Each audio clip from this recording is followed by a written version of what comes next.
BNC petrol পাম্পৰ লগত আপুনি কেতিয়াৰ পৰা জড়িত আৰু কি ধৰণে জড়িত? পেট্ৰল পাম্প বিএনসি পেট্ৰল পাম্পৰ লগত মই আজি 30 বছৰৰ পৰা জড়িত আছোঁ। মই বিএনসিৰ ল'ৰা জয়প্ৰকাশ সিঙৰ লগত মিউচুৱেল আণ্ডাৰষ্টেণ্ডিঙত মই পাম্পটো চলাই আছিলোঁ। তাৰপিছত 2018 তেওঁ ঢুকালে। ঢুকোৱাৰ পিছত মাজত অলপ ফেমিলি তেওঁৰ লগত ডিস্পিউট হোৱাৰ কাৰণে পাম্পটো নৱেম্বৰ মাহত 3 মাহৰ কাৰণে বন্ধ হৈ গৈছিলে। তাৰপিছত মই যেনে তেনে লাগি পিনে ৰাজ সিঙৰ লগত লাগি পিনে সব কিছু কৰি পিনে পাম্পটো খোলালোঁ।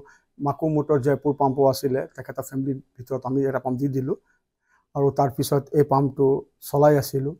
চলোৱাৰ পিছত 2021ত ৰাজ সিঙে মোৰ ল'ৰা ৰিতেশ ৰঞ্জন সিঙৰ নামত এটা লিজ এগ্ৰিমেণ্ট কৰি দিছিলে পাম্পটো চলাবৰ কাৰণে।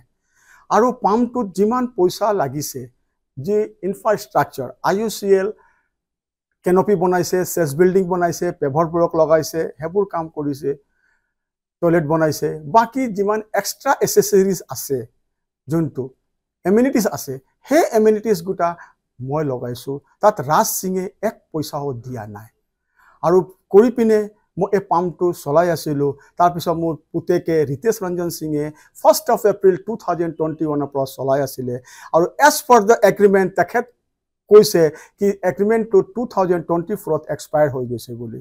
কিন্তু তাৰপিছত তেখেত এটা পেডত লিখি দিছে কি সেই এগ্ৰিমেণ্টটো ৰেনুৱেল আপ টু 2027 1 এপ্ৰিল। তেখেত ক'ব পাৰে কি ক'ব কি সেই পেডত লিখাটো মই নামানো, চাইনটো নামানো, তেখেত ক'ব মই জানো। কিন্তু সেই মই কোৰ্টত যেতিয়া কেছ যাব বা আপোনালোকক মিডিয়া থ্ৰু দি মই কৈছোঁ, সেই চিগনেচাৰটো তেখেত য'ত চেক কৰাব লাগে বা আপোনাৰ যদি ফৰেনচিকত পঠাব লাগে ফটাই পিনে চেক কৰি ল'ব পাৰে। সেই চিগনেচাৰটো মই ফ্ৰড তাত একো নাই, মই সত্য, মই সাধু কথা কোৱা নাই, মই ফ্ৰড নহয়। মই যোৱাকালিও সত্য আছিলোঁ, আজিও সত্য আছোঁ, আৰু কালিও মই সত্য লগাই কৰিম। আৰু মই যদি সত্য লগাই নল'লোহেঁতেন মই টালি টোপোলা বান্ধি পিনে মই ঘৰত বিহাৰত গুচি গ'লোহেঁতেন। মই 4খন প্ৰপাৰ্টি ৰাজ সিঙত প্ৰেছাৰাইজত, ৰাজ সিঙৰ মেণ্টেলি প্ৰেছাৰাইজ, এই বৰ্ষত মেণ্টেলি প্ৰেছাৰাইজত মই 4খন প্ৰপাৰ্টি, দিল্লীত প্ৰপাৰ্টি মাৰ্চ মাহত মই লিখি আহিছোঁ। মই আগতে 4খন প্ৰপাৰ্টি তেখেতক sale for agreement, sale deed agreement বনাই দিছিলোঁ। তাৰপিছতো মই মাৰ্চ মাহত গৈ দিল্লীত এটা ফ্লেট মই ৰেজিষ্টাৰ কৰি আহিছোঁ in presence of Raj Singh and witness of Raj Singh. এটা কোটি টকীয়া, প্ৰায় 2.5 কোটি নে কিমান টকীয়া এটা 280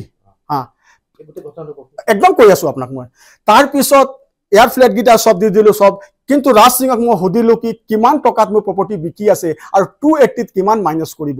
তেওঁ খেত ক'লে কি হাম বাতায়েংগে আপকো। আৰু আজিলৈকে সেই কথাটো তেখেত কোৱা নাই। তেখেতৰ মনত কি আছে মই ধৰিব পৰা নাই। আৰু 280 যোনটো আছে সেইটো কোনোবা প্ৰপাৰ্টিত হয় বা কোনোবা এনে লোন ল'ব নোৱাৰে। সেইটো লোনটো হয় EDFS, electronic dealers finance scheme. সেইটো IOCL এটা কমফৰ্ট লেটাৰ দিয়ে। সেই উইদাউট ৰাজ সিঙক নলেজত কমফৰ্ট লেটাৰ IOCL কেতিয়াও নিদিয়ে। আপোনালোকে লোৱা নাই। সেইটো লোন মোক কেনেকুৱা দিব? মোকতো নিদিয়ে। কেলে কি মোৰ নামতো পাম্প নাই, মোৰ নামতো লাইচেঞ্চ নাই। সেই যোনটো লাইচেঞ্চি হ'ব, যোনটো ইয়াৰ মালিক হ'ব, তাৰ নামতহে লোন হ'ব। আৰু সেই ৰাজ সিঙৰ নামতে লৈছে। আৰু তেখেত যদি কৈছে বা মিডিয়া থ্ৰু দি বা XYZ কৈছে কি লোনটো মই লোৱা নাই, তো OTP নো কাৰ ফোনত গৈছে? তেখেত এতিয়া ক'লে নহ'ব কি মোৰ নলেজত নাই। ইমান পইচা খৰচা কৰিছে, আগত পাম্পটো ইমান সৰু আছিলে, এই পাম্পটো ইমান ডাঙৰ হৈছে, সেইটো বস্তু তেওঁ চকু দি চাই আছে আৰু লোনটো তেখেত গম পোৱা নাই। সেইটো কিমান হেৰি কথা হৈছে কওকচোন।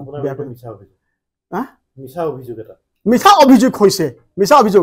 মই যদি মিছা থাকিলোহেঁতেন, মই যদি ফ্ৰড কৰিলোহেঁতেন, মই প্ৰপাৰ্টি বিকি নিদিলোহেঁতেন, মই পইচা লৈ পলাই গ'লোহেঁতেন। প্ৰপাৰ্টি মই লিখি দিছোঁ, বিকি দিলোঁ প্ৰপাৰ্টি। মই ফ্ৰড হ'লে মই প্ৰপাৰ্টি নিবিকিলোহেঁতেন। আপুনি দেখুৱাই দিয়ক কি এনেকুৱা ফ্ৰড যদি মোৰ যা মোৰ ফেমিলি যদি কোনোবা কৰিছে, তেতিয়াহ'লে মই সব কিছু বাদ দিম। এজাহাৰটো হ'ল মানে তেওঁলোকে 27 এপ্ৰিলত তেওঁলোকে আহিলে চাৰ্জ ল'বৰ কাৰণে। 26 তাৰিখে মোক থানাত মাতিলে। চাৰ্জ কিৰণ চাহী ফেমিলি আহিলে। মই ইয়াত বহি আছিলোঁ। 6-7জনমান ল'ৰাও আহিছিলে, তনু চাহী আছিলে, তেওঁৰ ঘৰৰ ফেমিলি মেম্বাৰো আছিলে, বাহিৰত 4-5 ল'ৰাও আছিলে। মই বাহিৰত নোলালোঁ। তেওঁলোকে আহি পিনে চাৰ্জখন লৈ ল'লে। মোক তাৰ আগত 8:54 মোৰ ওচৰত মেছেজ আহিছে, ৰাজ সিঙৰ মেছেজ আহিছে, this is to inform you that you Mr. Raj Kishore Singh is no longer an employee of BN Singh Petrol Service Station and I would request you not to interfere in my business and vacate my premises with your along with your family বুলি লিখি এটা message দিছে 8:54 আৰু তাৰ 40 minute বা 1 ঘণ্টা পিছত তেওঁলোকে আহি চাৰ্জ লৈছে। মই একো মাতা নাই, কেলে মোক থানাত এক আগত মাতি কৈছিলে কি তাৰ প্ৰপাৰ্টি হয়, তাৰ বস্তু হয়, যাক মন তাক দিব পাৰে। কিন্তু আপুনি দেখোন কৈছে যে 27 লৈকে আপোনালোকৰ দেখোন কৈছে তো সেইটো মই থানাত ক'বলৈ নাযাওঁ, মই সেইটো কোৰ্টত প্ৰডিউচ কৰিম। তো মইতো 26 তাৰিখে গম পোৱা নাছিলো নহয় কি 27 তাৰিখে মোৰ প্ৰায় বস্তুটো মোৰ থালিত থকা ভাতডাল কাঢ়ি ল'ব, সেইটোতো মই ভাবা নাছিলো 26 তাৰিখে। এগ্ৰিমেণ্ট পেপাৰ তেওঁ কৈ আছে কি 2021 পৰা 3 বছৰ 2024 এক্সপায়াৰ হৈছে, সেই এগ্ৰিমেণ্টটো আছে। তাৰপিছত এটা লেটাৰ হেড পেডত লিখি দিছে কি সেইটো বস্তুটো 3 বছৰ কাৰণে এক্সটেণ্ড কৰা হৈছে আপ টু 2027। এতিয়া কথা হ'ল 17 তাৰিখে পিছত ঘটনাটো হ'ল কি মোৰ বোৱাৰী, মোৰ মিছেছ, মোৰ ল'ৰা, মই আছিলো বাহিৰত, মই ভিতৰত সোমোৱা, ল'ৰাৰ ভিতৰত সোমোৱা নাই, আৰু মোৰ 5 বছৰ এটা নাতিয়েক আছে, মাক এৰি থাকিব নোৱাৰে, লৈ পিনে ভিতৰত গৈছিলে। যোৱাৰ পিছত মোৰ বোৱাৰীটোৰ লগত কথা হ'ল কি तुम्हारे पास क्या कागज है, हमारे पास ये कागज है, তেওঁলোকে কৈছে কি हमारे पास भी एग्रीमेंट है। সেই কথাটো লৈ পিনে তৰ্ক হ'ল, তৰ্ক হোৱাৰ পিছত তেওঁলোকৰ পক্ষত দি আহিছিলে, অলপ টাইট কথা ক'লে, ধাক্কা ধুকি হ'ল, হোৱাৰ পিছত হিক পৰিণামটো সৃষ্টি হ'ল। আৰু সৃষ্টি হোৱাৰ পিছত সেই মুহূৰ্তত শংকৰজ্যোতি বৰুৱা বা উপস্থিত হৈছে, আৰু আপুনি লগে সেই বস্তুটো চাব শংকৰজ্যোতি বৰুৱাই বহুত পিছত আহিছে। সেই ঘটনাটো শংকৰজ্যোতি বৰুৱাৰ একো হেৰি নাই, তেওঁ দুটা পাৰ্টি মিলাবৰ কাৰণে, বুজাবৰ কাৰণে আপুনি এটা বস্তু চাব, তেওঁ হাত এটা কৈছে কি এনে কৈ আছে, তেওঁ 1 পইচাও ভুল নাই, তেওঁ পাছত আহি সোমাইছে। আৰু মাৰপিট হৈছে যোনটো, সেইটো দুটা পাৰ্টি তৰ্ক হোৱাৰ পিছত মাৰপিট সৃষ্টি হৈছে। এইটো আপুনি উপস্থিত আছিলে তাতে? তাত মই উপস্থিত আছিলোঁ, মই বাহিৰত আছিলোঁ। তাতে মানে এটা কথা কিৰণ চাহি পৰিয়ালবৰ্গই উত্থাপন কৰিছে যে তাত মানে আপোনাৰ চিটি কেমেৰা যদি তাৰ ভাঙি দিছে, সেই কেমেৰাটো আজিও লাগি আছে, কেমেৰাটো চিচিটিভিত এই বস্তুটো যদি ভাঙি দিলেহেঁতেন তেতিয়াহ'লে তো বস্তুটো দেখা পালেহেঁতেন নহয়, ক'ত ভাঙা আছে? সেইটো কাটি দিয়াৰ একো ক'ব তেওঁলোকে, যদি এইটো সাধু কথা মই ক'ব নাযাওঁ, সেইটো কি আছে কি নাই সেইটোতো বস্তু দেখা পাবতো। কেলে যাব, তাৰ যদি ছোৱালীজনী আহিব পাৰে, কিৰণ চাহিৰ ছোৱালী আহিব পাৰে, তো মোৰ বোৱাৰী যাব নোৱাৰে কেলে? এতিয়া আপোনাৰ লাষ্ট কোৱেশ্চন আপুনি বহাই লৈছে বুলি এটা মানে অভিযোগ উত্থাপন কৰিছে কিৰণ চাহি পৰিয়ালবৰ্গই। কিৰণ চাহিয়ে যে কৰিছে সেইটো কোৱেশ্চন মোৰ লগত ৰাজ সিং কৰিব, কিৰণ চাহি কোনে কোৱেশ্চন কৰিব কাৰণে? আৰু সেইটো যে ফ্ৰড কৰিছো মই, চেক কৰক তেওঁলোকে, বেংকে কি ৰাজ সিঙক চিনি বা মোক চিনি পায় নেকি? মানে আমাৰ আগত অভিযোগ দিছে, সেইটো মিছা কথা। সেইটো কোৰ্টত ডিচাইড হ'ব কি কাৰ চাইন আছে, কোনে ফ্ৰড কৰিছে, OTP-টো কাৰ ওচৰত গৈছে, সেইটো কোৰ্টে ডিচাইড কৰিব। সেইটো মই ডিচাইড কৰিব নোৱাৰো, সেইটো কোৰ্টে ডিচাইড কৰিব। এইটো মিছা কথা। এইটো তেওঁলোকে আহিছিলে, এটা চিঠি লৈ আহিছিলে, আৰ্থিক সহায়। মই সেই সময়ত মই নিজে তাত প্ৰেজেণ্ট আছো, সেই কাগজ মই ৰিচিভ কৰিছো, মই নিজে তাত বহি আছো। মোক ক'লে কি আমি এটা যোৰহাটত এটা লাচিত বৰফুকনৰ মূৰ্তি বনাই আছো আৰু মোৰ প্ৰজেক্ট আছে, আপুনি পাৰিলে কিবা এটা সহায় আমাক কৰি দিব। মই ক'লো কি ঠিক আছে, কিমান? মই ক'লো কি বাজেট আছে? তেওঁলোকে ক'লে বাজেট আছে, আৰু বাজেটটো চাই লওক। মই চালোঁ, মই দেখিলোঁ, ক'লে কি বাজেটটো এটা মান দিব নোৱাৰে, এইটো বাজেট এপ্ৰক্সিমেটলি বাজেট আছে, কিন্তু আপুনি কি দিব পাৰে আপুনি বস্তুটো চাই ল'ব। মই ক'লো কি ঠিক আছে, মোক আপুনি 10-15 দিনমান সময় দিয়ক, তাৰপিছত আপোনালোকক মই কিবা এটা সহায় কৰিম। কিন্তু সেইদিন যোৱাৰ পিছৰ পৰা তেওঁলোকে মোৰ ওচৰত 1 দিনো পইচা বিচাৰি বা হেৰি কৰি মোৰ ওচৰত অহা নাই। তেওঁলোকে অহা নাই। অনুদান পত্ৰখন আপোনাক দিছিলে? সেইটো পত্ৰ মোক দিছিলে, কেলে কি সেইটো 10/4/2025 দিছে। সেই সময়ত মই ইয়াত আছিলোঁ আৰু মই চাৰ্জত আছিলোঁ, সেইটো মোক দিছে। নাই, সেইটো মিছা কথা। সেইটো যদি কাগজখন আপোনাক দিছিল, সেইটো সময়ত আপুনি চলাইছিল, তেতিয়াহ'লে কাগজখন তেওঁলোকৰ ওচৰত কেনেকৈ গ'ল?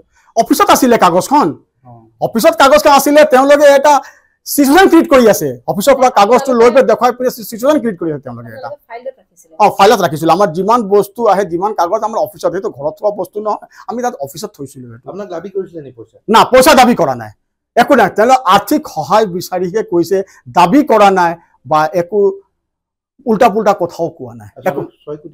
নাই, একদম দাবী কৰা নাই, এইটো মিছা কথা। সেইটো মানে আহি থাকে, তেল চেল ভৰাব আহি থাকে, দেখি থাকো। মানে বাই নেম চিনি নাপাওঁ, বাই ফেচ মানুহকেইটা চিনি পাওঁ, বাই নেম মানুহকেইটা চিনি নাপাওঁ, বাই ফেচটো মানুহকেইটা মই চিনিয়ে পাওঁ, বাই ফেচ।